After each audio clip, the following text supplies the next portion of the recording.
Morning, everybody. Morning drive into Tampa. And yes, I'm rubbing hand sanitizer on my hands. Why? Because I'm not going out in something stupid.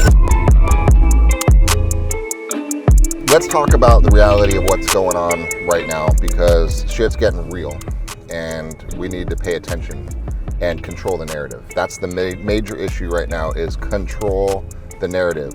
You're an advisor.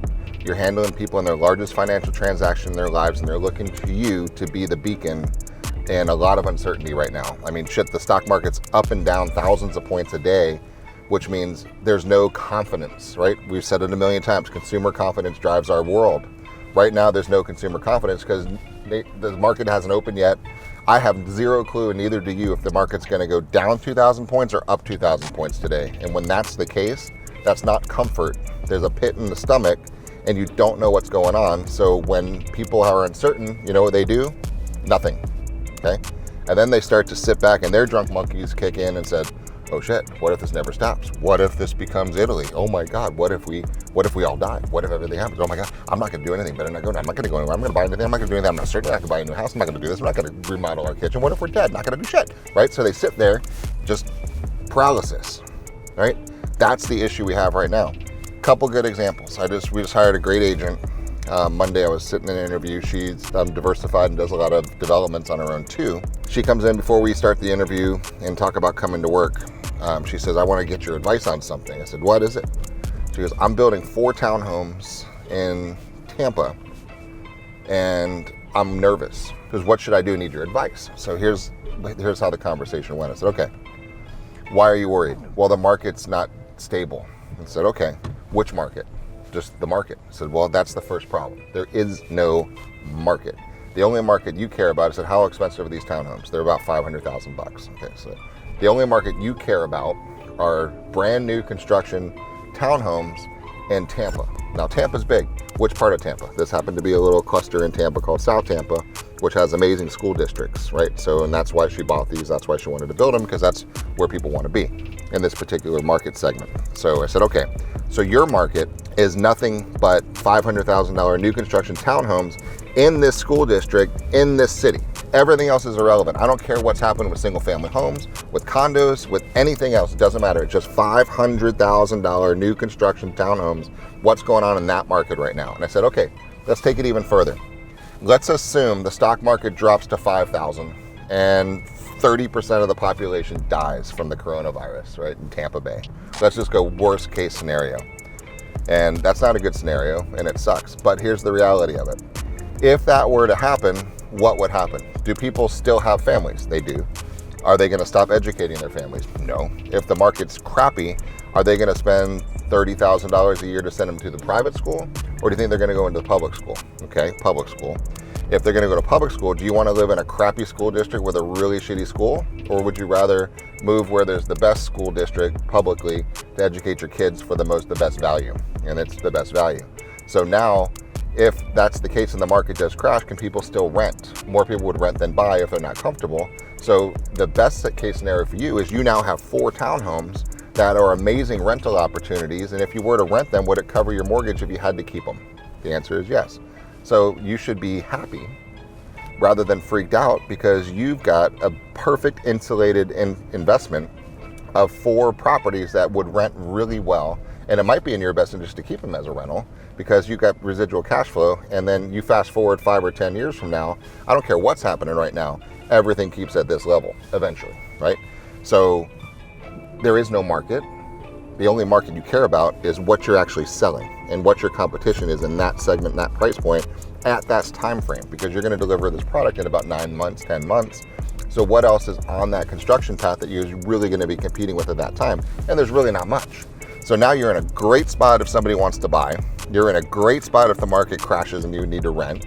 So go relax. And you can physically see her shoulders drop and her relax because she's in good shape. But it's our job to control the narrative and get people to start thinking about things in a different fashion, right? People say the stock market's going to crap. Well, is it?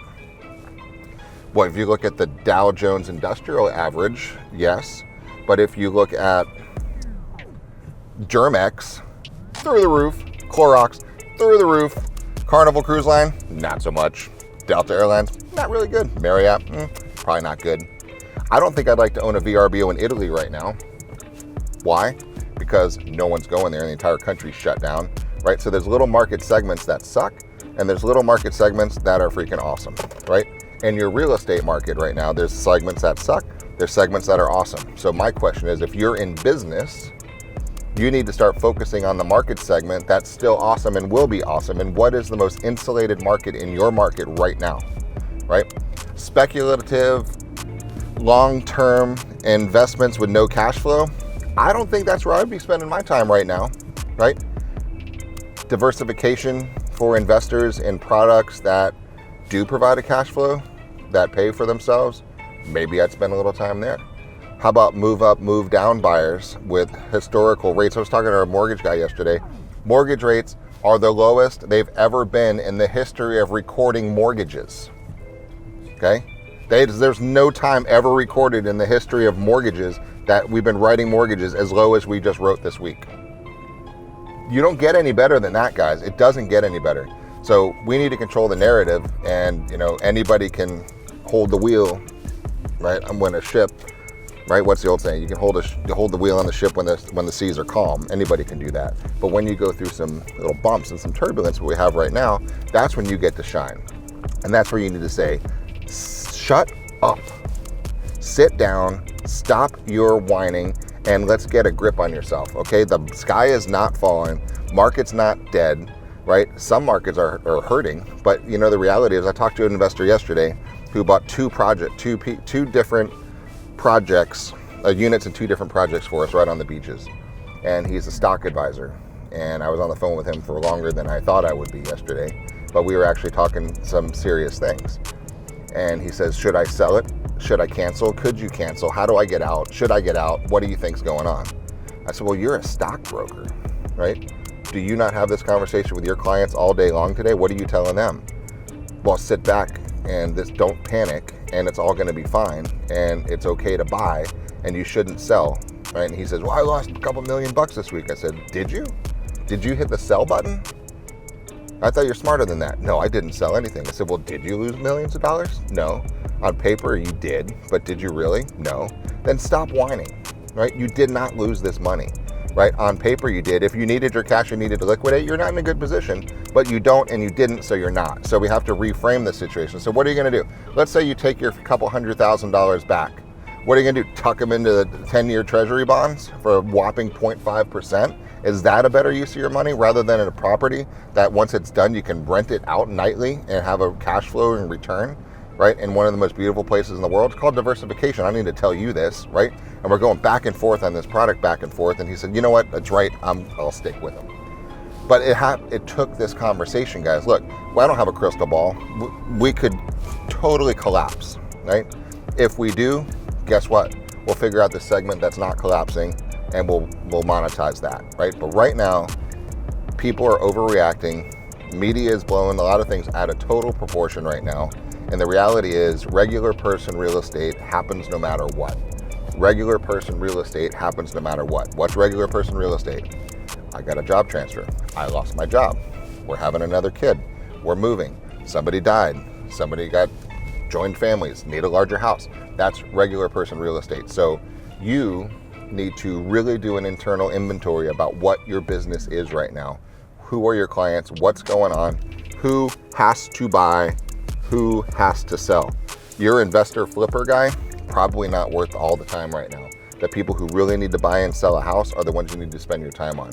So if you're not reaching out to your sphere, if you're not touching your past clients, just to say, it's okay, it's gonna be okay, right? Just to say that, it's worth it, right? Because they have friends, they have questions, they have fears, they have ideas, they have anxieties. Everybody's got a little level of freak out, and it's up to us not to have it, right? It's to acknowledge it's okay, to understand uncertainty is okay, but to allow a freak out is not okay, okay? Our job is to say, take a deep breath, don't sell anything. If you own stock right now, don't sell it. There's a lot of things out there that could be fixing in the background, economic stimulus package, all kind of things that will bring things back. So you never lose anything till you sell.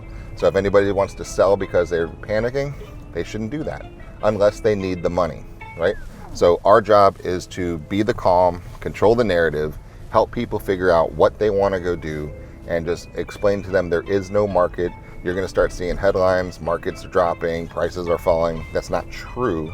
In an overarching scale, it may be true, but you got to look in your segment. If you're sitting in Alpharetta, Georgia, and you have a 3-2 that was built in 2000, the only market you care about are other 3-bedroom, 2-baths built around the year 2000 in Alpharetta, Georgia, right? That's the only thing you care about. You don't give a crap about what's going on in Idaho right now, because somebody in Alpharetta, Georgia, that lives in an apartment is pregnant 6 months in and needs to buy a 3-bedroom house. So what are you competing with in that market segment? And that's all you need to care about right now. And price accordingly and get it sold when people need to do it. So take a deep breath, really focus on real person real estate, get everybody to calm down and control the narrative and make people feel comfortable and know that we have their back. And when things go a little sideways, which they are, which they may, then we're gonna be here to figure it out and we're gonna work through it. We're gonna make sure everybody's fine. So control the narrative, take a deep breath, hold their hand, tell them it's all okay, and we're gonna all figure it out together. So this is a weird time, it's an interesting time, but we got this, right? Real person real estate, guys, control the narrative. Have a good day, reach out, we can help you in any way.